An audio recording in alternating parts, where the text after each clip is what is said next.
That Podcast Thing presents Home Movie Club. Originally recorded in May 2017. Episode 6. Shouldn't have said that. Hello and welcome to Home Movie Club, the podcast in which we take an irreverent and sometimes irrelevant look at movies, but not just any old movies. These are the top grossing movies of their year, going all the way back to 1930. This time we're a little closer to home with the top grossing movie of 2001. This is, of course, Harry Potter and the Philosopher's Stone, or, if you live in North America, Harry Potter and the Sorcerer's Stone. But is this a story so good they named it twice, or is it just because the publishers had so little faith in American audiences that they just assumed they wouldn't know what a philosopher was? Joining me to ruminate on this philosophical question are, as always, Joe Carter. Hello. Daisy Swaffer. Hi. And my darling wife, Sammy Kelsch. What's a philosopher? So, did this movie make us all Wingardium Leviosa, or just Petrificus Totalis? Oh my god, you just made Harry Potter puns. Yep. That's setting the tone then, right? Get it? Absolutely. I'm there. I'm with you. Fine. They're the only ones in there, so don't get too excited. Oh, now I'm disappointed. Welcome to the rest of us. Joe. Well, it's Wingardium Leviosa, not Wingardium Leviosa. Okay. I had to get that in. I like that line. So yes, Joe, any opening thoughts, or is that is your opening thought? Oh, I love Harry Potter. And the first movie is not a bad adaptation of the book. So, it's one I've watched many a time, and I enjoy it. Daisy, I know you're the big Harry Potter fan as well. I am a very big Harry Potter fan, and I'm a big fan of the books and less of a fan of the films. But I do love the world that they built with the films. So I'm going to do my very best this podcast to judge the movie as a movie and not just keep comparing it to the book, because it's not a podcast about how does this movie compare to the book. No, but saying that, this is my favourite adaptation of book to screen, because it's the most faithful of the movies to the original book. So in terms of that, it's my favourite adaptation. Yeah, I've seen the film obviously fairly recently for this, but I have read the book, but it's got to be a good 10 years ago maybe. So I don't really remember the book that much. So the film is kind of not canon, but that's the bit I remember of it. And Sammy, what did you think? Okay, full disclosure, I have an English literature degree, so obviously if a movie exists of something, I will not have read the book. That's how it works. So, but as a film, what did you think? I am grateful to this film for being, I think, more or less the catalyst that launched ridiculous flavored jelly bean roulette into the world. I mean, I'm going to be a little bit more critical, because for me this movie had a lot of problems. I said not strictly the movie's fault, because it is, as Daisy said, a fairly accurate rendering of the source material, or at least from what I remember of it. And yes, I know it's a kids' film, and there's a rich history of kids' literature containing adults being horrific to children. And it's all sort of very Roald Dahl. But, I don't know, just the scenes of young Harry being abused by his uncle and aunt, just disturbing. I guess we'll get to those shortly. Film starts with an old man walking through a very stereotypical English suburb. But before that, it starts with the beautiful music. Yes, you can't forget the music. The This music has a wonderful that sets score. the tone for the entire film, Hedwig's theme, and it's just immediately magical. If you knew nothing about this film going into it, as soon as that music starts on that very first screen, you know you're going into something magical. Mm-hmm. Totally agree there. I love the music. Yes, the music is very iconic. And I have it going through my head as we speak, so there you go. And I'm sure I've got it on CD somewhere, but I couldn't find it. So yes, the film starts once we have the music playing, with an old man walking through the various stereotype of English suburbia. The man is dressed in strange robes and has a long flowing beard, so it's probably safe to assume he's a wizard. Either that or the local hobos have a fetish for wearing carpets. I'm not sure. The old man pulls out what looks like a fancy cigarette lighter, but instead of lighting something, this little device sucks all the light from the surrounding street lights. Not that this seems to alter the level of the brightness of the street at all. Cinematic magic. That is yes. magic.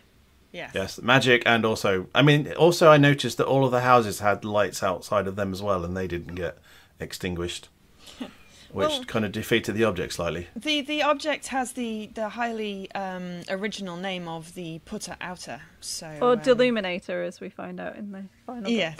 book. But for all Dumbledore's effort of taking out the street lights there anyway, Hagrid comes in with the headlamp on the front of the bike, so it was And the pointless bike anyway. roaring. Yeah, so Dumbledore speaks to a cat, which then, perhaps unsurprisingly, transforms into an elderly witch, Professor McGonagall, played by Maggie Smith. Yay. I liked their budget transformation sequence there. That one, yes. We look at film of cat shadow transforms into person shadow, pan to person. Like, Yeah, I did think as the first special effect shot of the film, it did seem a little budget. But I would much rather that than a really awful CG transformation of cat to person. Oh, like a Definitely. season 1 Star Trek The Next Generation level morph? Ugh. Oh. I mean, this is I 2001, shudder to so the special effects aren't... I mean, they do that later in the film when they're in the Transfiguration classroom. Yeah. But obviously they had a very limited budget. When they were making this film, then they were expecting it to be just like an indie British film, you know, like Not a massive Slumdog phenomenon. Millionaire and Bend It Like Beckham type films, rather than the huge worldwide smash massive series that it turned into. Which probably explains why every single British actor in existence has appeared in a Harry Potter film. That and JK Rowling's insistence that they be British. Yeah, Well, fair enough. Not all, because what's his face that plays House isn't in it? Hugh Laurie, yes. No, he's that's Hugh true, Laurie. he's not. And he's Stephen Fry British. didn't make the cut. No, but he read all the But he books does the for us. audiobooks, yeah. Rick Mayall was, but we never see him. Because No, he was was cut out. Rick Mayall was Peeves. He filmed the scenes as Peeves for the first film, and then they cut him out. And he I'm didn't very know he'd sad. been cut out until they went to see the early release of the film, and his kids were with him, and Daddy wasn't in the movie after all. I feel That's personally disappointing. bloody Yeah. victimized by this. Yeah, that's a shame. But Rick I Mayall love would have been a him. great Peeves as well. Yeah. So yes, the two of them have a brief discussion about current wizarding events when the sound of an old motorcycle cuts through the silence of the night. As you said, large headlights illuminating everywhere.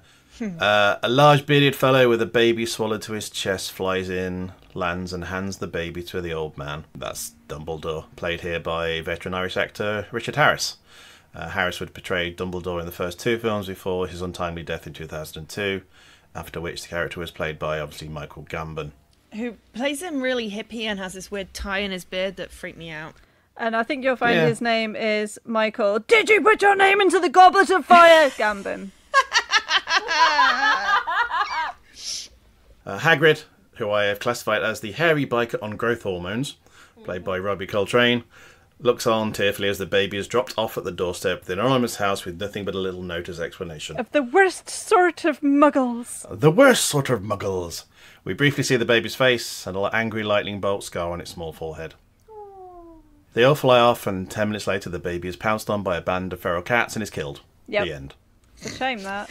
Would have Yeah. potentially been a great future for that baby. We'll never know. So, okay, yeah, that didn't actually happen, obviously. Film jumps ahead. It's 1991, and at this Yay. point, Harry, now played by a very young Daniel Radcliffe, So young. so small, So baby-like. is 10. You just want to grab his cheeks. His tiny little face.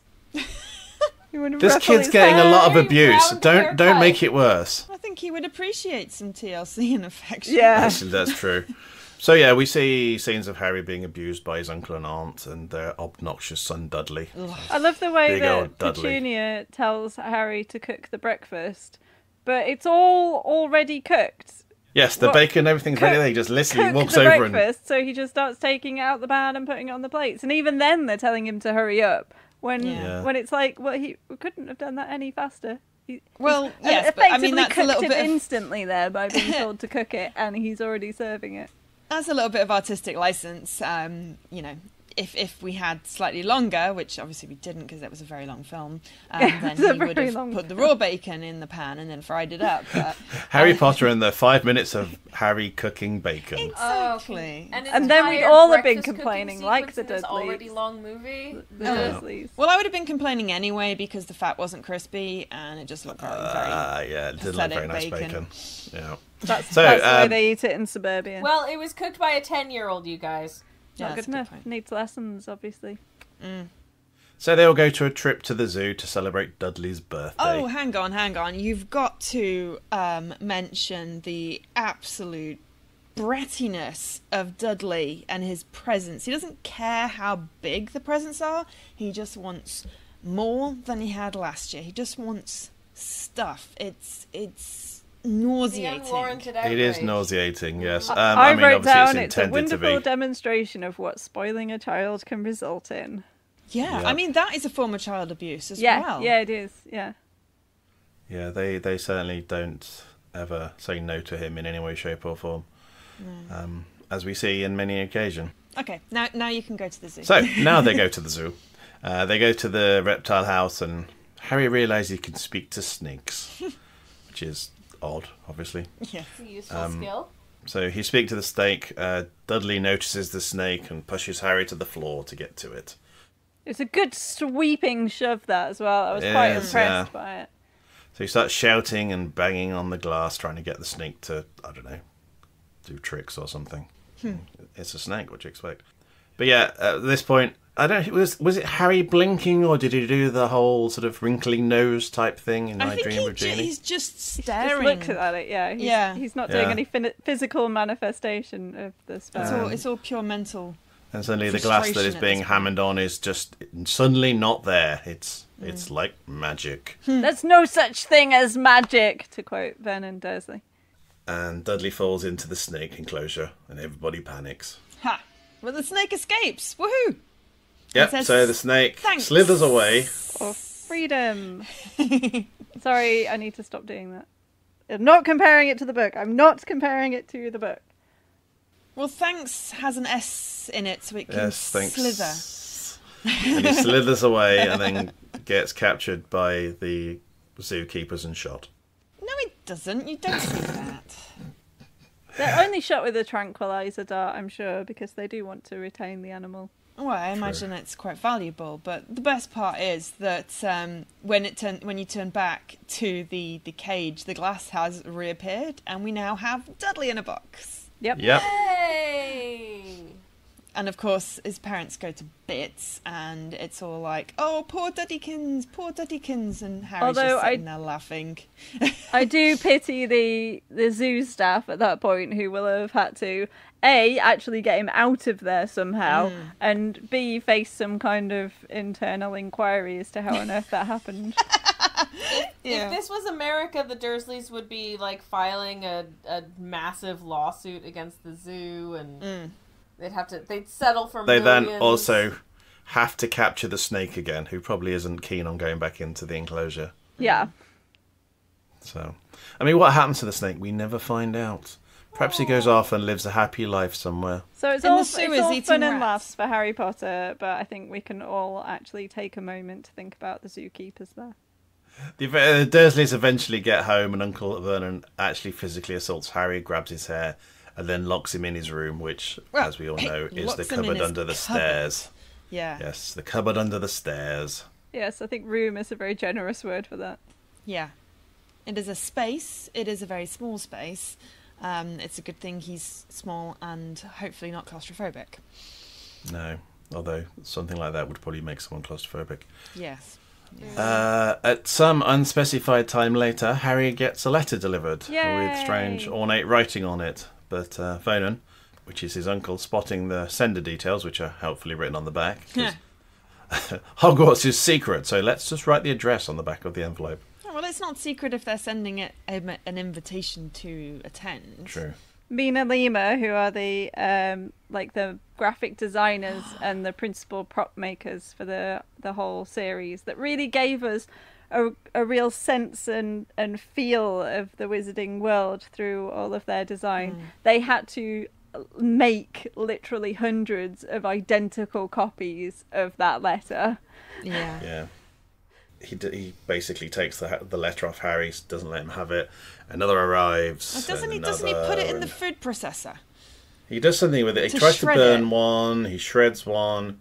He for some reason, I mean, it becomes increasingly obvious as more and more letters arrive.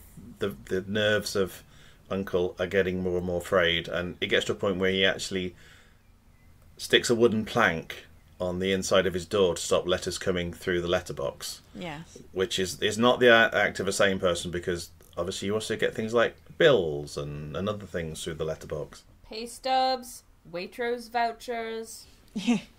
But at this point, you know, his hair looks like he's run his hands through it. He's sort of slightly red and going a bit apoplectic, and he just sort of looks like he's losing it.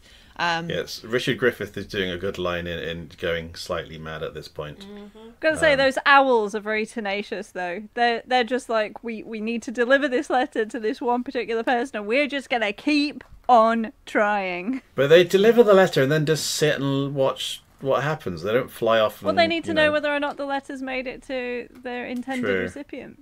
Yeah. So letters keep coming, and eventually the whole house is rocked as no post on. No. Yes, I was going to say, he's sitting there with his biscuit, going, "Oh, great day, Sunday, marvelous no day, post, marvelous day, Sunday." And then hundreds and hundreds of letters start sort of screaming in through the chimney and through the front door. Yeah, the plank of wood. Well, actually, no. He says no post on Sundays, and then it cuts to outside where the house is literally surrounded by owls, and then pause for dramatic effect. Whoom, full of letters. Why doesn't Harry pick a letter up off the floor? He's he trying to has catch one in them his in hand. the air, I mean, like it's the Crystal Maze Dome, instead of But scooping some up off the floor. But I think at that point, I mean, he's obviously, you know, I don't know, he's got a fairly joyful look on his face as he's chasing after these letters, so... Yeah. And the thing is, he tries to go for his cupboard, which is kind of useless anyway, because he can't lock himself in. He only gets locked in. He should have gone straight for the front door. Yeah. But hey, you know, this is why he's not in Ravenclaw. Yeah, this is true. He's not been known for his intelligence. This is the last straw for Vernon, so he cracks and whisks his family off to a remote cottage somewhere. It's on some rock somewhere, I assume, off the coast. The house on the rock. Yeah. They had to get a little rowboat out there to get to it. Yeah. So yes, we see Harry sleeping on the floor, celebrating his 11th birthday by drawing himself a cake in the dirt on the floor. As he watches on Dudley's wrist as his wristwatch ticks to midnight, and then he's like, "Happy birthday." I'm 11. Blowing out his dirt candles. Oh. But then, yes, the whole household is woken by a large crash as the wooden front door is burst from its hinges. Hagrid appears and basically goes, "Oh, sorry about that," and puts the door back. Robbie Coltrane really was masterful casting for Hagrid. Yeah. He was the first person cast as well, apparently. Yeah. So JK Rowling did say that she had him in mind when writing Hagrid, so that makes sense. So I'm glad that he agreed to do the role. So Yep. perfect. So Hagrid appears, and after basically calling the Dursleys horrible human beings, Which is true. he says That is a fair that condemnation. Harry is a wizard. You're a wizard, Harry. You're a wizard, Harry. You're And a that he's been wizard, accepted into Harry. Hogwarts, and that he is... You're a lizard, Barry. He's always been accepted to Hogwarts due to his parents. Not that he's saying what Hogwarts is or anything like that, so, you know. Yeah. Because he's not actually been able to read a letter because they've been kept away from him, so... Oh, but the best bit is that he sort of says, "Happy birthday," and says, I got you something. I baked it, letters and all." And then he pulls out this slightly squashed cake with "Happy Birthday, Harry" on it. Birthday, Harry. And it was still better than I could have made. That just is really adorable, and you can just see that Harry is completely touched by it because he's obviously never had a present or anything in his life. No one's and this ever made complete him a cake stranger before. has baked him a cake. Okay, he sat on it, but you know, the thought's there.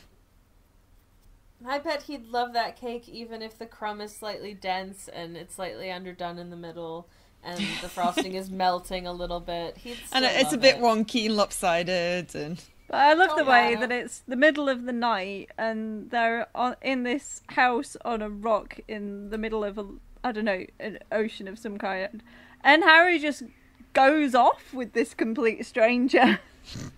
Like, I think this at this point giant has come anything's into the better than house. his He exact brought me a life. cake. Sure, anything's better than this. I'll go with But he you. also brought him the letter, and he got Yeah. to read the letter, and then Stranger you know. danger. Stranger danger. Yeah.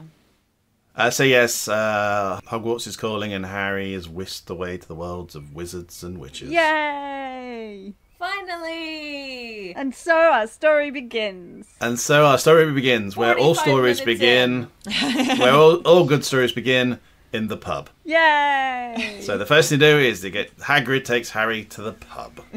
Well, they Of have course. to go through the pub to get to Diagon Alley. Yes. So British. Obviously, Harry is seen to be a bit of a celebrity because everybody seems to know who he is, much to the confusion of Harry himself. Which Hagrid didn't really warn him about. He didn't really No. say, so let me just let you know that people are going to know who you are. That will Just be a a heads bit up. weird. Yeah. Yeah. No, it's fine. You'll find it out for yourself. Yeah. Has anyone, actually sat down through this movie and kept a running tally of how many times people say the name Harry Potter? 'Cause Probably I feel somebody it's a has. ton. I feel like Yeah. it could be a drinking game. That Oh, is... God. Joe, no. Because you will pickle your liver. I can tell you exactly how many spells Harry Potter cast in this film. 0. Is it? Oh. Harry doesn't did even not cast cast one? a single spell in this No, film. I was just thinking and I couldn't think of one he did. He did in the book, but not in the film. He didn't cast a single spell. No, because he couldn't get the thing to float and he couldn't do it. Yeah. Presumably, in between shots, he is doing magic. But You've in gotta what we're hope so. actually seeing on film, by the very end, he still hasn't actually cast a spell on screen. And I guess we should also get this out of the way. What was the death count of this film? Do we know? Well, Quirrell dies. Well, Lily and James die at the very, very, very, very, very... Oh, no, not at the very start. When we get a flashback later on. Yeah. Yeah. We get a flashback fairly There's a soon, but flashback? yes. So- So Lily and Lily James die. James and Quirrell. So 3. Yeah, I think that's our total death count. That's 3. not too Fairly bad. low. For a kids' film, it's quite alarming, but you know. Oh, that's pretty low. So they go to the pub. They go through the pub and And go... it's the first time that we meet Quirrell. Oh, yes, of course. Not only have they gone to a pub, they've met one of the teachers in the pub.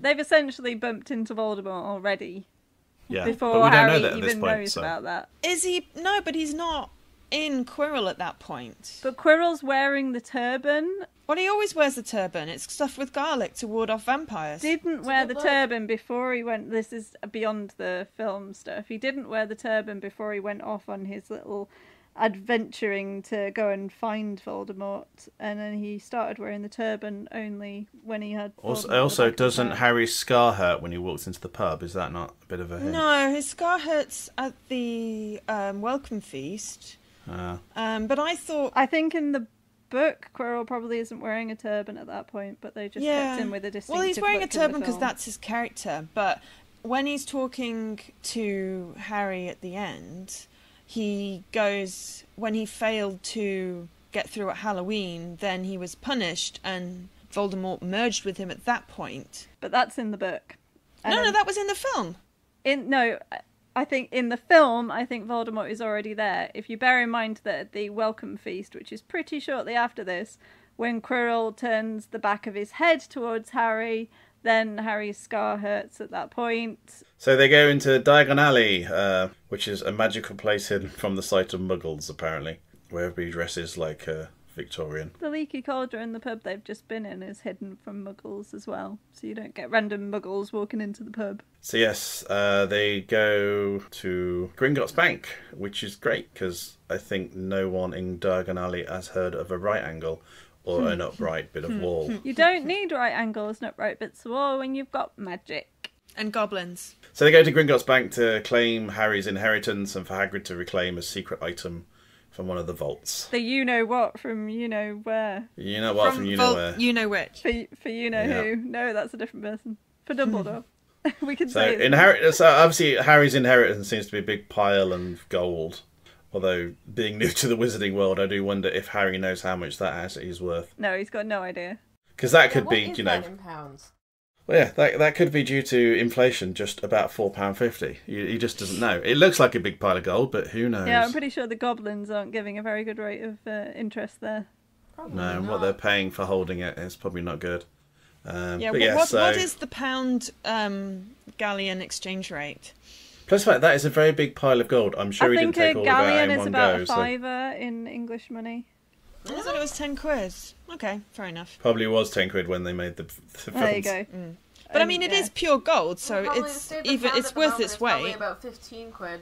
It's been a while since I looked at that kind of stuff as well, so I might be at. So Harry and Hagrid go shopping for the stuff Harry needs for his first year at Hogwarts, including, obviously, the all-important magic wand.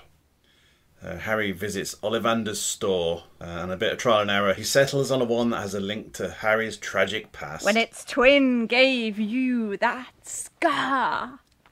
Yeah, with a phoenix feather in the wand being the same bird that supplied the... Is it supplying the magic or supplying the... It's I the don't know what it Core does. of the wand. Supplying Yeah. the core of the wand for Voldemort. And it was Fox, the phoenix, that gave It the was. feathers. Was it? Yeah. Ah, I didn't know that. There you go. Bit of Maybe we trivia. don't see it in this film, but we will do it at some point. Yes. So that, as you said, the very one that gives Harry the scar on his forehead. Hagrid returns, having just popped off, leaving Harry alone in a strange environment. But it was to go and get Harry a present, so Yeah, go and get Harry a present in the form of a snowy owl, Hedwig. because it's Hagrid. So far as Hagrid's concerned, the best thing that anyone could possibly have is an animal. So As a he magical goes and gets him creature. an animal, which I think is Just just get so a vicious nice. bird of prey, which is a perfectly suitable gift But for an to 11-year-old, Hagrid, obviously. that's just like the best thing. Yeah. Yeah, that's true. It's so Yeah. nice. I love that. Yes. Yeah. At least they It's didn't so get him the Hagrid, bat you that know? was hanging there. So they stop off for a bite to eat, and Harry convinces Hagrid to tell him what happened to his parents. He tells him of Voldemort and how he tried to wrest control of the Wizarding World, killing all those who stood in his way, including Harry's parents. And he even tried to kill Harry himself. What, me? He The tried rotter. to kill me? Sorry. Yeah. Not you, Daisy, no. But Harry. Sorry. It's just the kind of the overacting way of the delivering of the lines sometimes really sticks in my head. But he is 10. Give him Yes, some 10, yes. 11. But for some reason, Voldemort was unable to kill Harry, who became known as the boy who lived. Unlike the rest of the boys who lived. I don't know. They lived in less remarkable circumstances. Yes. Can you get less remarkable than the Dursleys? I'm not sure. But what happened to Voldemort, Dave? You know. Well, they don't know. They said he might have died, but that was... What was he said? Hogswallop? No, not... Codswallop. Codswallop, yes. Which is Well, a that brilliant old Codswallop, I English say. phrase. Codswallop. I don't reckon there was Codswallop. enough human in him to die. Yeah, so they make their way to... It's King's Cross Station, isn't it? Yeah. But is it actually not King's Cross They Station? show or the is it... exterior of St Pancras, but that bridge that they're walking across was in King's Cross, but they've since taken it down, much Yeah. to very vocal objections from Harry Potter fans. Who obviously have a big say in the running of major Well, obviously metropolitan not, because train they took stations. the bridge down. Well, they keep moving platform 9 3/4, so Yeah. So Harry's handed a ticket for Hogwarts Express, leaving from platform, as we said, 9 3/4. In a few minutes, I mean, you know, cutting it close. Yeah, give me a few Seriously, minutes. You want to be Yeah. there at least 20 minutes early. Harry's obviously rightly confused by this, as there's no signage for platform 9 3/4. So can I have a little rant at this point? Of course you can. Thank you. Rant away. So, you know how sometimes watching the kids read their lines in this film can be really cringy?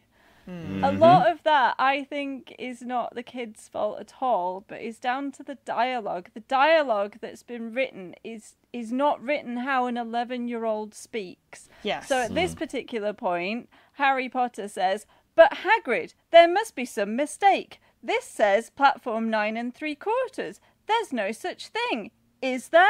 And I've never heard an 11-year-old speak like that. And it's Well, no, that's the entire 3 sentences without a swear word in it for a start. In a minute, we'll get Hermione going, "Holy cricket, you're Harry Potter." Now, I was 11 in 1991. She was Muggle raised, so just like me. And we never said "Holy cricket." Yes, but what you said probably wasn't available to be used in a children's film. Nor did I swear at 11. No, neither did I. I did. Just me then. I would have Not got my just me mouth then. washed out by soap, probably. Yes, so obviously no signage for platform 9 3/4 and gets short shrift from a station attendant when he asks about it, which I thought was odd because I'm sure people who actually work at the station must at least have a vague inkling about platform 9 3/4. They would notice people ramming themselves into, sort of a bit of brick wall or whatever it was. Well, of course they probably wouldn't. Like a Muggle charm around it that stops Muggles from noticing what's going on. What, like there. a magic perception filter? Yeah, It's all like very they have convenient with the whole in many of ways. Hogwarts that repels them away in that way. I mean, obviously this is 91, so this is before the huge proliferation of any kind of CCTV network, but even so. Yes, but magic interferes with technology, so even if there was CCTV, it wouldn't record it. It's all so convenient, isn't it? Ugh, magic is so stupid. Yeah. And the kids wouldn't normally be asking the staff about it either because they would normally have an adult with them. Yeah. But that doesn't beg the question, how did Hermione know about it? Because her parents are Muggles, so therefore they're in the dark as well. When Yes. when a Muggle born is gets their Hogwarts letter, they get a visit as well, like we see in Half-Blood Prince when Dumbledore goes to see young Tom Riddle. They get a visit to explain the whole situation to them. Yeah, I believe enough. Professor McGonagall explained it all to her and her parents. Okay.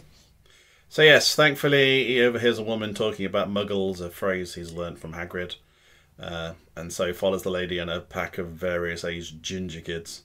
You say ginger with such disdain. Is it pack Sorry. for a bunch of gingers? It's definitely a pack for kids, noun for gingers. I think pack's probably the fairest one. Harry watches with astonishment as the oldest one seemingly runs at a wall and disappears from sight. He asks the lady, Mrs. Weasley, played by English comedian Julie Walters, about getting to the platform, and with a bit of advice he runs at the wall and finds himself on a secret platform with a bright red steam locomotive waiting to take Harry and his fellow students to Hogwarts.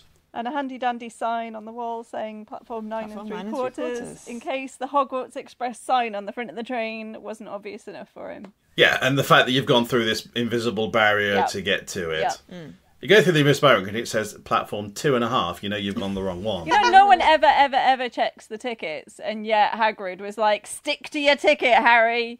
No one. Well, the tickets ever are probably checks it. magical. Yeah, yeah. And then the train would probably chuck you off if you didn't have your ticket. The ticket's never mentioned in any of the following books either. So. Perhaps you have to have the ticket to go through the wall. Yeah, but then. Well, no, because Mrs. Weasley and Ginny don't have a ticket. Yeah, no one ever has a ticket ever again after that. Fair I enough. think it's just a Hagrid So- prank. What we're saying is, if you want to go on the Hogwarts Express, don't worry about tickets. Yeah, stick to your ticket. If you can get on the platform, then you're welcome to go, I reckon. Yeah. So Harry gets on the train and he finds himself sharing a carriage with Ron Weasley. Well, we see a shot of the train going through the countryside, which is obviously quite away from London. And at least half an hour. Yeah, then we see Ron come into the carriage and going, can I sit here? There's nowhere else. How long has Ron been going down that train for? Looking in every single the carriage. aisles forlorn. And if the rest of the train is entirely full, why is no one else in that carriage either? Yeah. So yeah, he finds himself sharing a carriage with Ron Weasley, Rupert Grint. They chat, then eat sweets together. So the woman's coming down. So we can assume at this point that Ron's come to the end of the train. If he's spent goodness knows how long checking this train, and this is finally there's a compartment with some space in it. And so, therefore, this trolley's at, like, the beginning of its journey down the train, and Harry buys everything on the train, everything on the trolley. So no one else on that entire train gets to have any sweets or treats from the trolley. But it's a magical trolley. I think that's really selfish of him. To be fair, though, she was at the start of it. She could have gone back and just refilled. Yeah, it was a magical trolley. It magically refills. And the point of that scene was that he discovers the first time in his life he has money. And he has a potential new friend who has weird corned beef sandwich mush. And he just wants to share. And experience a bit of joy. Oh, come on. He could have said, I'll have 2 of everything. But instead he said, he'll have everything. He's 11. That's what 11-year-olds do. That's absolutely what an 11-year-old would do. It's also, Harry Potter doesn't think ahead or beyond himself and the people he's immediately with. So we meet Hermione Granger, Yay, who is Hermione. Played by Emma Watson. And she does what Harry doesn't do in the entire time that Harry sat there and lets Ron know that he's got some dirt on his face, which is what all of us want someone to do when we've got something on our face. So yeah, she comes in, she's sort of briefly speaking to them. She's showing off her magical prowess, which is sort of... Showing off. She's being helpful and fixing Harry's glasses. She's having a go at this magic that's brand shiny new to her. And yeah, she's tried really things and they've worked and it's super exciting. Can I observe something? Or can I just ask a question? Like, statistically, what is the likelihood that on your very first... You're not even at school yet. This is your first excursion towards the school that you're about to go to. And the first 2 people you meet are the ones who become your best friends for the rest of your life. There is a very small pool of people, though. Like, in each year group, there's not that many. And if you're primarily making besties with people in your own house, then that's about 10 in your year group, 5 girls and 5 boys. Actually, that's true, because I thought that as I was watching the film, is that when they do the sorting hat, which we'll get to shortly, there really wasn't that many first years. I always assumed that a school year would be, several classes of 30, but it really isn't, is it? It's not like a proper English school system. The entire sorting ceremony. No, because that would have gone for a long while. Because then, it would be this like... This film was long enough. But there's still only 4 houses. Extra, Ravenclaw! There's still only 4 houses and approximately 10 children, so you got at most 50 in the year. And it's basically split into a couple of houses per each lesson, I believe. So with those limited numbers, then there's reasonable odds. They are getting close to Hogwarts, so they change into their school robes. Although there doesn't seem to be any kind of, changing facilities on the train, so that begs a lot of questions as well. Well, they just put the robes over the school uniforms. It's not exactly... Yeah, true. They finally get to Hogwarts. They disembark from the train, although the station does look to be a good mile or so further down the valley than it probably actually needs to be. Well, because the station is in Hogsmeade. Yeah, that's true. I told you, it's in Wizard Town, and then Hogwarts is slightly outside of Wizard Town. Mm-hmm. Yeah. Because they get carriages or boats, depending on which year they're in, up the road. Yeah, the first years are all... First years. I can't do Hagrid very well. So everybody gets piled into these little rowing boats, and one hopes it's not raining or, stormy, because it is Scotland. And they're ferried across to the school. And it's our first look at Hogwarts. Yes, and it's which magical. Is rather iconic. And all the exterior shots of Hogwarts are of this 1:24 scale model. And you can see that model if you go to the Leavesden studio tour, and it makes you weep when you walk in the room, and it's amazing. So they're all greeted by the head of House Gryffindor, who's Professor McGonagall, and they're told they're going to be sorted into houses, which is important because their house is their family. And then Neville finds his toad. Yay! And it's really embarrassing. Important bit. I like that the toad made it off the train, on the boat, all the way into the castle to the top of the stairs without Neville being aware of the toad at all in all that time. Well, this is Neville. Yeah. I think the toad is probably the most with it of all of them, to be honest. Yeah. Real. Well, it is a magical toad. And then we finally meet Malfoy for the first time. We've met him much earlier in the books, but I think the film was long enough without us having more scenes. Yes. We didn't really need to see Harry getting fitted for his robes anyway. No, we didn't, no. So yes, they're all sorted through the sorting hat with Leslie Phillips being suave and slightly weird.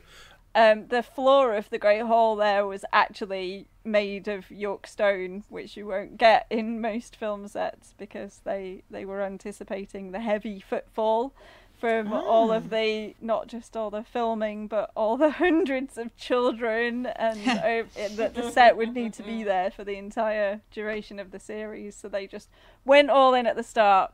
York stone, make that a good, proper floor.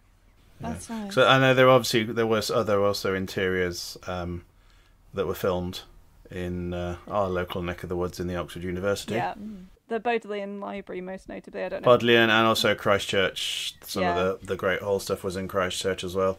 The Great Hall in this one stands out to me because it's the only one of the films where they're wearing the pointy hats. Oh God, those stupid hats. Well, they're wearing pointy hats in the book, so they put them in pointy hats then, and then they didn't have them in pointy hats at any other point until the very final like garden gnomes. Thing. Yeah, and then after that film, they went, let's just bin the pointy hats because they look ridiculous. Yeah. Thank goodness for So that. sorting happens, and Hermione, Ron, and eventually Harry are all sorted into House Gryffindor. As we've alluded to, there are 4 houses in Hogwarts, although for this film there only seems to be 2 that seem to matter. Sorry, other houses. And that is, of course, Gryffindor and Slytherin. Well, that's because we see everything. It's Harry's story, and we get everything is Harry's from story, Harry's perspective. And from Harry's perspective, they are the only 2 houses that matter. Yeah. Gryffindor students are considered to be good and kindly, while Slytherin are known to be ambitious, cunning, and just that little Not a bit witch or a evil. wizard that went bad that wasn't from a Slytherin house. But there was. They just don't know about it yet. Why bother having it then? Just, Like literally. Because you could do great things, and Slytherin will help you get there. I know I've heard wonderful defenses of, sort of like the Slytherin people as no, they're not actually bad. But let's be real, this movie, just for the sake of this film, it sets it up as though it's basically the house of, sort of like the evil people. House evil, yeah. Yeah, it's like literally, child, you are a bad person. You get to go to the diabolical children house. Like, what? We will send you to evil genius garbage classes. System is this? I'm sorry, but you can't just take 11-year-old children and just arbitrarily stick them into, sort of like class/social castes based on a superficial read of their supposed personality traits, which, are no way going to grow and develop and change as they go through their adolescence. Never mind the fact that you should be encouraging them to socialize as diversely as possible among their fellow students. Yes. Who thought that this was a sound educational system? Wizards are idiots! The four founders of Hogwarts thought it was a sound system, and in all the time since, they've never changed it. And I think that's one of the big takeaways that you can get from the book series, particularly as a whole, is that kind of segregation and putting people in buckets of you are this kind of person is not helpful to people at all. And I think probably the Hogwarts of the future is a lot more mingled and less separated in that way. I'd like to hope that it's a more integrated educational system. I mean, just because something's tradition and you've been doing it since like the 11th century doesn't mean it's a good thing. Yes. So we meet the main antagonist for this film, which is Draco Malfoy, played by Tom Felton, who acts as a foil for Harry and co, while still managing to be a little bit useless. Because he is still just as an incompetent 11-year-old kid as the rest of them. Yarp. When Hermione gets sorted, I do wonder whether or not, because she's obviously read all about all the Hogwarts houses. She's read a Hogwarts history and every other book she can get her hands on. And I wonder if she was expecting that she was going to get sorted into Ravenclaw, and if she was surprised that she was sorted into Gryffindor, or if she'd already kind of thought, well, I like the Ravenclaw stuff, but I think I'm probably more of a Gryffindor myself, because it takes your choices into account as well. I do wonder what was going on in Hermione's head when she got sorted. I think she probably convinced the sorting hat just like Harry did. I'd be interested if to know what was going through her mind. Yeah. So the school happens, and that involves lessons. So obviously they're taught potions by the head of House Slytherin, Professor Severus Snape, played by the late great Alan Rickman, in, has to be said, quite a pantomime mode in this Oh, one. he delivers his lines just wonderfully. He does. It's a wonderful delivery, but it is also ridiculously over melodramatic. Pauses that he puts in and things that I would just never have thought, and just like the emphasis and particularly pronounced syllables and things. It's just so unique to that character, and it just evokes Snape so wonderfully. And he flounces. Yes, and he flounces. He does flounce. He definitely flounces. He flounces beautifully. So they have all these lessons. They also have broomstick flying lessons with Zoe Wanamaker's Madam Hooch. And they have the owl pose. An outpost. That actually begs the question whether the Wizarding World has even ever heard of basic health and safety. Clearly not. They have a hospital wing. Of course they haven't.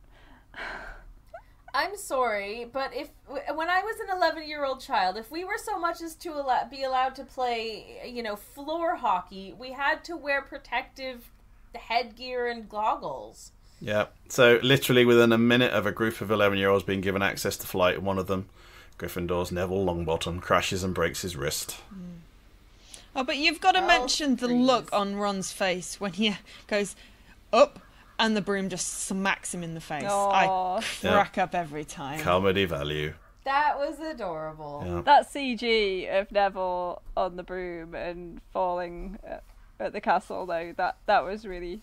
They needed some more budget there. Yeah, there was another point that where... was Yeah. Well, I'm not sure if it was bad or just of the time. No, I remember CG at the time thinking it was bad. So yes, Madam Hooch takes Longbottom to the medical wing and leaves the other children to it, which is a bit like leaving a bunch of kids unsupervised at a gun club. Obviously, we then get Draco being a about Longbottom and Harry stepping up to defend Neville's honour. This kind of ends up with Harry flying about on his newly acquired broomstick, showing surprising skill for someone who a short time ago didn't even know broomsticks were an option when it came to flight. He's a natural. It's the only Apparently thing so. he's actually good at. The only thing. McGonagall witnesses Harry's flying skill and drags him to see Oliver Wood, captain of the Gryffindor Quidditch team. And then just like that, no tryouts. No, Yep. Wood doesn't even need to see for himself. It's just, Yep. bang, you're a keeper now. Well, she is... Yeah. She is the head of the house, so I guess she possibly has authority. But it's like, this is your new seeker. He's been on a broomstick for 5 minutes. He's never even heard of Quidditch. And that might have been a what fluke, could possibly what she just go saw. wrong? Yeah. So Harry agrees to join the team when it's pointed out by Hermione that Harry's father, James, is also a seeker. Was Also a seeker.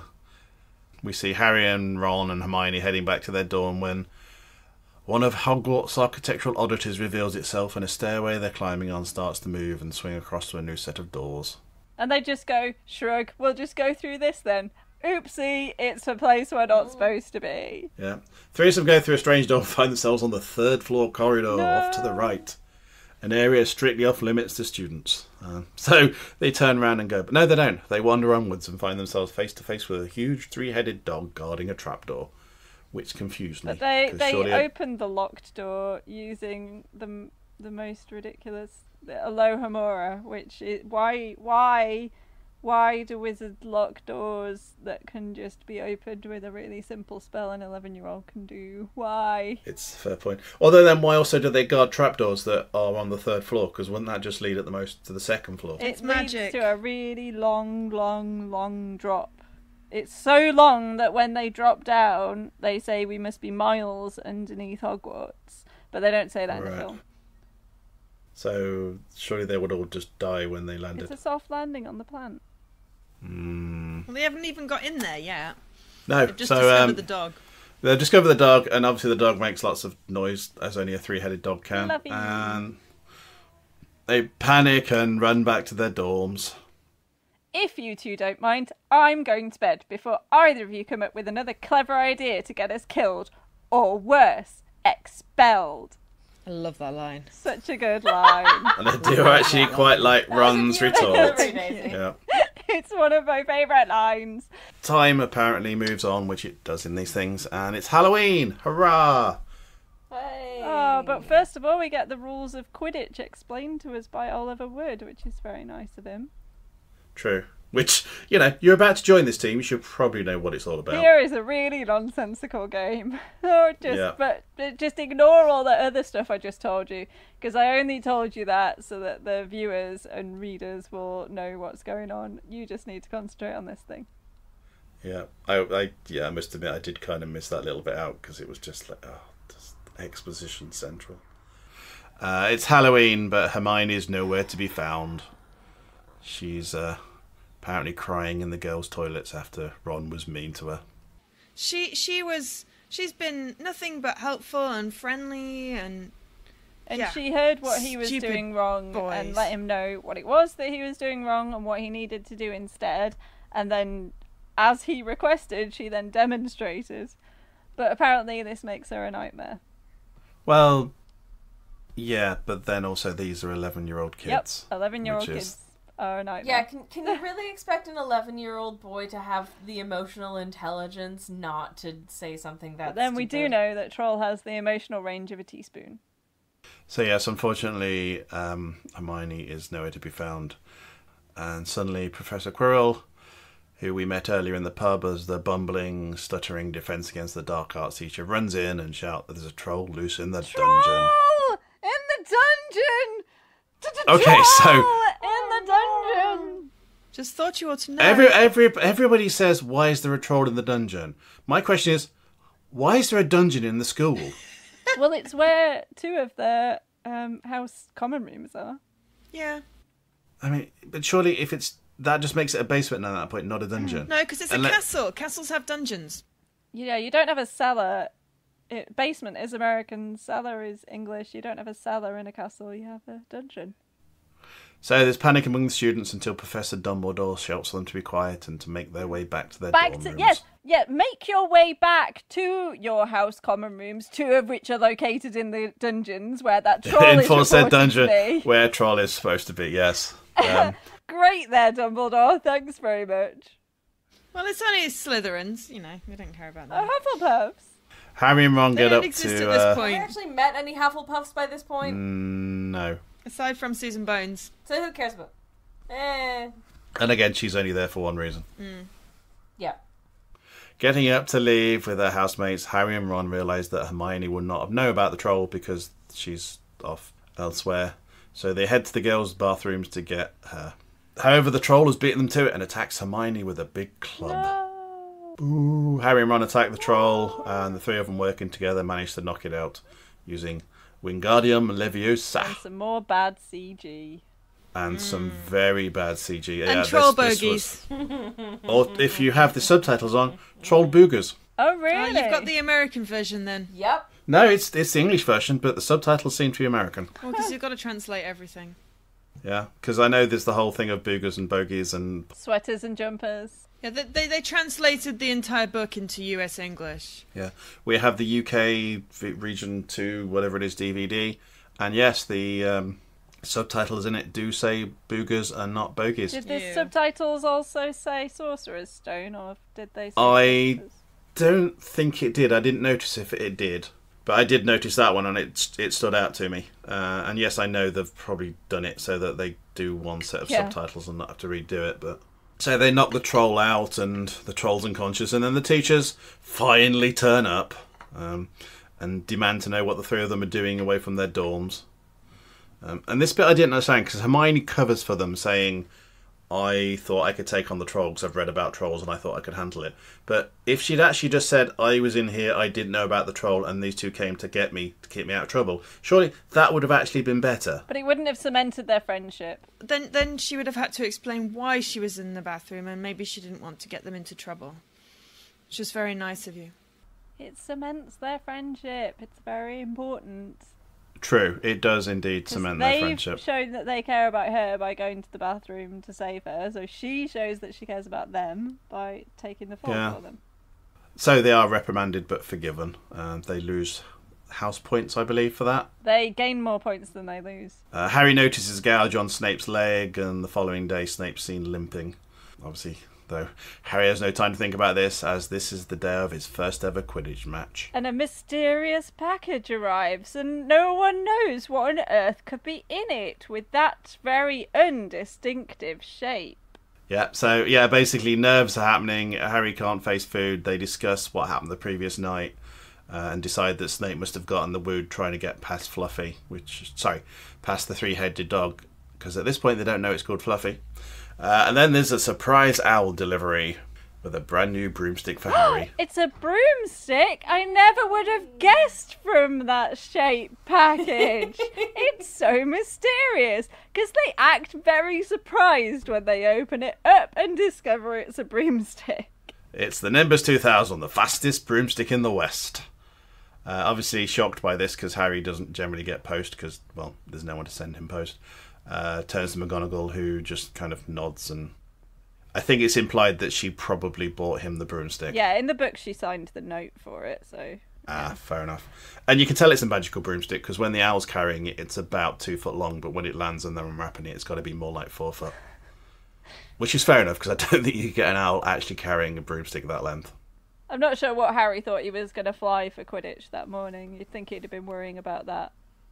Well, perhaps they've got just a bunch of stock brooms that they use. That, they obviously do, have the training brooms for... They do have closet. school brooms. School brooms in the broom closet. Yeah. School brooms Like in your the broom PE closet. kit Come on. for your school stuff. So, we've seen Team Gryffindor head out to the Quidditch field, and Wood trying to calm Harry's nerves by pointing out that his first match he was knocked unconscious. Yeah, that's a great way of pepping up your teammates. But Quidditch... As you said earlier, in a world where most 11-year-olds are made to play touch rugby and not the real thing, it's good to see a school allowing its students to participate in a version of basically water polo crossed with softball, crossed with aerial dogfighting, all taking place several hundred metres above the air. What fun. With no like crash mats or anything. No crash mats, no safety gear. Yeah. They've got, But basic padding. No, nothing like that. And the padding they're wearing is basically for bludgers as well, rather than they're actually falling to their death. Yeah, no, it's, partway through the game, Harry's new broomstick goes crazy, so I guess the lesson there is always check the warranty on your broomstick. Harry is also terrible at his job early on. He's been told there's this one thing. You don't need to worry about anything but the snitch. One job. And he just sits there watching like he's in the crowd watching the match. Oh, yeah, but it's his first game, he's bound to be a bit, not sure what's happening. Rubbish. A bit Honestly, rubbish. I would feel like you would want to be able to watch a few Quidditch matches before actually just diving into it. It would be the equivalent of being competitive basically set as a wicket-keeper for a game of cricket when you'd not heard of cricket more than 3 days earlier. Right? This school makes no sense. Partway through the game, Harry's new broomstick goes crazy and Hermione spots the evil Professor Snape muttering incantations while staring at Harry. So assumes it must be Snape that's cursing Harry's broomstick. It's a fair assumption given what she can see and the fact that she knows that Snape horrifically bullies Harry. True. So she runs around the stadium and up to the stand where Snape is sitting, and then, kind of ignoring the fact that they're all on very flammable wooden stands several metres above the ground, set fire to Snape's robes. I think she assumes that the teachers will be competent enough to put the fire out quickly enough. But the fire does act, as we suspected, as a distraction, and the curse on the broomstick is lifted, and Harry can fly normally, or sit there and watch things unfold. He starts doing tricks, even though it's... Yeah. This is his first Quidditch match, and he's doing tricks, standing on his broom, reaching forward. Really, Harry? Really? Yeah. Thrills, spills, undoubtedly several broken bones, but in the end, Harry wins the game for Gryffindor by catching, or rather swallowing, the golden snitch, which, as we saw earlier, was a golden ping-pong-sized thing with hummingbird wings and a slightly bad attitude. Harry, who is, as we were told on several occasions, the youngest seeker in a century, is the hero of the house, and they all go off to celebrate with cake and lashings of ginger beer. Probably. Go, Gryffindor. Later, whilst walking with Hagrid, they discover that the three-headed dog belongs to Hagrid and is called Fluffy. Of course it is. I shouldn't have told you that. No, should not have told you that. They also find out Dumbledore is using it to guard something secret that belonged to a Nicholas Flamel. Oh, And we shouldn't have have told that either. No. Oh no. And fun fact, Nicholas Flamel actually existed. Yeah, Yes. And he is known as the person who invented the Philosopher's Stone. So, months pass and it's soon nearly Christmas. You tell that because snow's covering the grounds and Hermione is packed and ready to go home. However, Ron and Harry are staying in school, with Ron's parents going to Romania to see their second eldest son, and Harry's parents being dead and all that. Aww. And Too soon? I'm sure if he really wanted to, he could have gone back to the Dursleys, but who would choose You don't that? blame him for not to, no. But you know what I think? That the Romania story was a complete fabrication, and Ron just didn't want his best friend to be alone at Christmas. That is certainly a possibility, but I'm sure there would need some sort of parental agreement before. Well, I'm sure he staying told his parents that Harry would be alone at Christmas, just like he told his parents that Harry has never got a Christmas present in his life. I'm sure if And that was I imagine Mrs. the Weasley case, though, frantically. I think the Weasleys would have just had him at their house. Well, yes, except that they didn't. They probably weren't allowed to take him out of the castle. And all the other kids, all their other kids stayed at the school as well. Okay, rain on my nice parade. Sorry. It's a nice I theory. don't know. Hermione points out this will mean they'll have more time to search the library for information on Nicholas Flamel. In the restricted section. Oh, it's Christmas morning, and Harry and Ron open their presents. Oh, in the come House on, of Commons come room. on. You can't just say it like that. What? It is Christmas. But it is Christmas morning, yes. And Ron calls out jubilantly to Harry, you know, Merry Christmas. And Harry comes to the balcony and he looks down and he's like, I've got presents? And it's just so heartbreaking. You know, this is the first time that he's ever had Christmas presents that people have actually given To him, actually that have been taken the time to acquired give him specifically to give to make him him. stuff. Yeah. You know, I can just imagine Ron owling his mother, going, Harry doesn't have any Christmas. He's never had any Christmas presents, and Mrs. Weasley staying up until the wee hours of the morning, frantically knitting a Weasley sweater and making sure that he has something to open. You can't just sum it up with, it was Christmas morning and Harry and Ron opened their presents. Well, technically, that is true. So both Ron and Harry get their misshapen knitted jumpers, which is a tradition from Mrs. They're Weasley. not misshapen, they're handmade and loving. I used to get one every year from my grandma, and I love them to bits. Quite literally in some cases. But Harry also gets a package containing an invisibility cloak, although there's no name on it to say where it comes from, just that it belonged to his father. And to use it well. Do we find out in later books where that actually came from? Dumbledore sent it to him.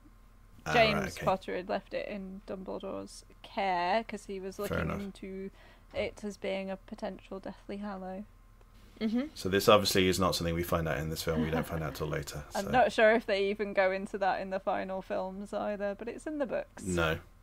Fair enough. So yes, using his new stealth kit, Harry breaks into the restricted area of the library and tries to find more on Flamel, but fails when he's basically spooked by the school caretaker's The cat. Duke Humphrey's library was the particular bit used there, and they made an exception for the first time in hundreds of years to allow a flame in that library for them to be able to film that scene, which is something you just don't get, like, the magnitude of what a massive deal it was for them to do that when you're just, like, watching that scene in the film. Having been inducted into the Bodleian Library in Oxford, I do know that if it's anything like that, there is very strict rules on not taking in flame or food, which is understandable because it is a library full of very expensive, very rare and very flammable books. The staff must have had their hearts in their mouths the whole time that scene was being filmed. Yeah.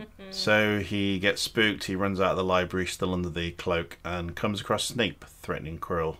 He sidesteps the two teachers and after listening he backs into an unknown room where he comes across a giant mirror. Can we take a moment before that, please, to just appreciate David Bradley and his masterful portrayal of Filch?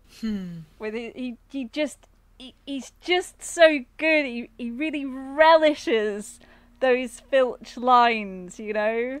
I found this in the restricted section. It's still hot.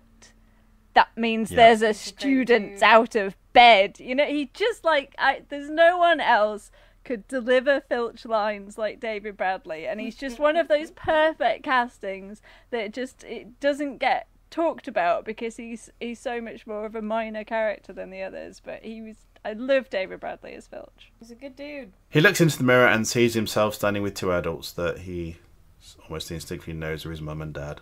Harry runs back to see Ron and drags him back to the room to look at the mirror. However, instead of Harry's parents, Ron sees himself as Quidditch captain and prefect of Gryffindor. Harry, obsessed with the mirror, sits in front of it for hours at a time until he's interrupted by Dumbledore, who explains that the mirror shows the viewer their most heartfelt desires. However, it's insidious and many men have gone mad or simply starved to death staring into that mirror. Well, it's the mirror of Erised, Yes. which is desire backwards. The inscription along the top, which is written backwards, says, "I show not your face, but your heart's desire." I tried to read that and didn't realise it was backwards because it's kind of fairly short shown. Well, that's what it says. Yeah, fair enough. So basically Dumbledore says he's going to move the mirror and Harry must not look for it. Winter turns to spring and a new term begins. Hermione, back from vacation, declares that they have been looking in the wrong place in the library and she has found out who Nicholas Flamel is. Because she's the cleverest witch of her age. So yes, they find out who Nicholas Flamel is. He is the only known maker of the fabled Philosophers and I assume Sorcerer's Stone that can turn anything into gold, but more importantly here can create the elixir of life that can make anybody who drinks it immortal. Well, that's not strictly true. In Because what way? they drink it and they keep living, but if they stop drinking it, then they die. So technically it doesn't make you immortal. They realise this is what's being guarded beneath Fluffy and the trapdoor, and this is what Snape wants. They rush to tell Hagrid, but he is preoccupied with a dragon's egg that he got off some bloke down the pub. We know about the after- Philosopher's Stone. Sorry, that's what they say in unison. Fair He's enough. closing the door on them. No, I'm too busy. We know about the Philosopher's Stone. You better come in then. After a bit of cooking, the egg hatches and a young Norwegian Ridgeback dragon is hatched, christened Norbert by Hagrid. Thankfully, good CG, and it was adorable. It was. They hear a noise outside and realise that Draco is outside watching them. They chase after Draco, but he gets to McGonagall before they do, and she puts Harry, Ron, Hermione and Draco in detention for being out of the dormitories after dark. They have to spend their detention with Hagrid for some inexplicable reason. That's where they were when they were stopped. But he has a mission to perform in the forest as someone or something has been hunting and killing the forest's unicorns. What could it be? It's Voldemort. The forest, as they have been told, is deadly, especially at night. So obviously this is the perfect place to take first user who are in detention for being out. And to divide into two groups so that there's Yes, no even better. adult in Let's one split of them up so that Harry and Draco are alone in the forest. Hagrid's What could not best possibly go- known for his use of safety, though. No. So Harry and Draco bicker until they come across a hooded figure feasting on a slain unicorn. Oh no, who could it be? Draco screams and runs for it, but Harry is trapped as the hooded figure moves towards him. Suddenly a centaur bursts through the clearing and A really bad scares- CG centaur. Yeah. scares the so wraith terrible. away. Yeah. And it was shot in the dark and done in such a way that they just about got away with it, but it did not look Yeah. good. The centaur speaks briefly to Harry, explaining that the wraith was actually the weakened form of Voldemort. Dun dun dun. And that by drinking the unicorn blood, it's pretty much the only thing keeping him alive. But to truly live, Voldemort needs the stone. That is the Philosopher's / Sorcerer's Stone. Hagrid, Ron, Hermione and Draco appear and they head back to school. Ron, Hermione and Harry realise that Snape isn't after the stone for himself, but to aid Voldemort. But, as Hermione points out, Voldemort always feared Dumbledore, so as long as Dumbledore was at school, Harry would be safe. Yes, let's Oh, hope look. he doesn't get an urgent letter from the Ministry. Finally, exams happen, and then Harry realises that Hagrid has been used by the bloke down the pub, as he was given the dragon's egg, the one thing he always wanted, after talking to the stranger and telling him how to tame Fluffy, by singing to or playing music to them until it sleeps. They try and talk to McGonagall to talk to Dumbledore, but Dumbledore has, surprisingly, left the building. Due to a sudden call by the Ministry of Magic, he is no longer in the building, and McGonagall basically brushes them off. They think that the stranger was Snape and that he will use the knowledge to get past the trapdoor. While discussing this, Snape himself appears behind them and asks them what they're doing and why they're not outside, saying people would think they were Up to something. something. up to something. Yeah, that just reminded me of Rocky Horror Show. Yes. Oh, yes! Yes. Totally. So, obviously, the sensible thing to do is try and get the stone themselves. So they decide to do it that night. But as they make their way through the common room, they're confronted by Neville. Really doesn't want to lose any more house points. No, they've cost their house an They're awful lot of points. already at the bottom of the house Yeah. point charts, and he doesn't want to lose any more. He also doesn't want them to get into trouble. Yes. Does anybody know what the house points actually do? Like, do you get a pizza party at the end of the school year if you have win the most cup, points? the house cup. But what does that actually give you? Honor, prestige. pride. A little plaque. Is that Yeah. it? The banners changed to your house. Okay, my experience of 11-year-old children is that this doesn't really matter all that much unless there's a pizza It party matters at the to end the of heads it. of house. And it mattered, like, we had house competitions in our school, and they were very important to us. So yes, Neville basically says he will fight them to stop them causing more trouble. Hermione apologises, then curses Neville, paralysing him as he falls to the At floor. least she was sorry. She was sorry. She didn't want to. She's bloody scary. Ron was rightly terrified. They all use the invisibility cloak to make their way to Fluffy's chamber, only to find the dog already asleep. An enchanted harp playing gentle tunes. They move one of its giant paws out of the way and open the trapdoor. They're considering how to get down there when they realise that the harp has stopped and Fluffy is awake. And then a giant, drop of saliva drops onto Ron's shoulder. And the look of pure disgust. I wonder Well, I what bet they that was made practically dog quite saliva gross. from for the filming. It looks like wallpaper paste. Yeah. Probably. I bet it wallpaper was paste, yeah. just as lovely for him to get dropped on as if it was dog saliva. Well, hopefully it was warm, I'm because sure otherwise it was that's profoundly just... unpleasant. Yeah. So yes, they decide that the only option is to jump down into the chamber below, That's where they were going anyway. which is where they're going, and that's where the large enraged dog isn't. Yeah. So that's always an option.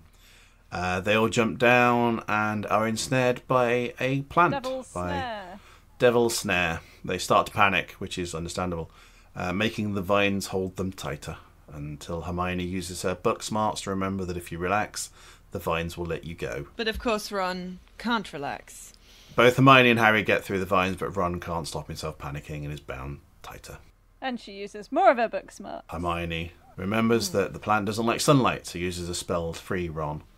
I quite like this bit because they changed it slightly from the books in the film, and Hermione doesn't panic and go, how do I get fire? She just does, Numa Solem, Just and does then the there's spell. sunlight, and she's just totally in control and being the hero, which is really awesome. this section of the film really is we have 3 tests. Each one is perfectly aligned to one of the 3 characters. Yes, So, because they didn't want to show any of the other ones. no. So they come to the next room, which is a locked door, a broomstick, and a swarm of winged flying keys. If only there was someone in the group who was shown that they're very good on a broomstick. Yeah, so Harry touches the stick to get on it, but as he does so, the swarm attack him. He uses his superior flying skill to catch the correct key, get it down to Hermione, who opens the door, and they all run out of the chamber. They continue through... Because in the book, is there not more chambers and different things? There are. But there's only 2 more. So they continue through the chambers until they come across a large chess set. They realise this is wizard's chess, which we had seen Ron and Harry playing earlier, but on a lot smaller scale. And they have to play and win to get across the board to the door on the other side. As I say, thankfully Ron has proven himself to be a master, and they manage to win, but only after Ron sacrifices himself to allow Harry to checkmate the opposing king. With some really bad acting. No. Particularly Hermione on that bit, I've got to say. Ron is knocked unconscious, and Hermione looks after him as Harry continues to the last chamber. Here he finds the mirror, as previously mentioned. And from Snape stood in front of the mirror as they expected. Oh, wait, no, gasp! It's not Snape, it's Professor Quirrell! Da da da. Dun, dun. Poor stuttering Quirrell can't possibly Yeah. be him. It shows himself seems to be the host of the Dark Lord Voldemort, who uses Harry in the mirror to locate the Philosopher's Stone, which magically appears in Harry's pocket. Of course.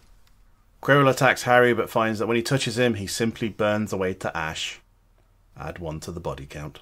And in the film, Harry carries out cold-blooded murder. Well, it's self-defense-ish, possibly. It's definitely self-defense. It's murder, though. He doesn't do that in the book, and I think that changes his character significantly. Voldemort forms into a smoky wraith and attacks Harry before flying off out of the chamber. Harry falls unconscious, stone still in his hand. Harry wakes up in the medical wing. It's a good job they have that whole hospital wing. Harry wakes up in the hospital wing. Dumbledore explains that the Philosopher's Stone has been destroyed with the agreement of Flamel, who has enough elixir to keep himself alive long enough to get his affairs in order, and that both Ron and Hermione are fine. And you get one of the best lines where it seems like your friend Ron has helped himself to your chocolate frog. Your chocolate frog, yes. And then he takes Bertie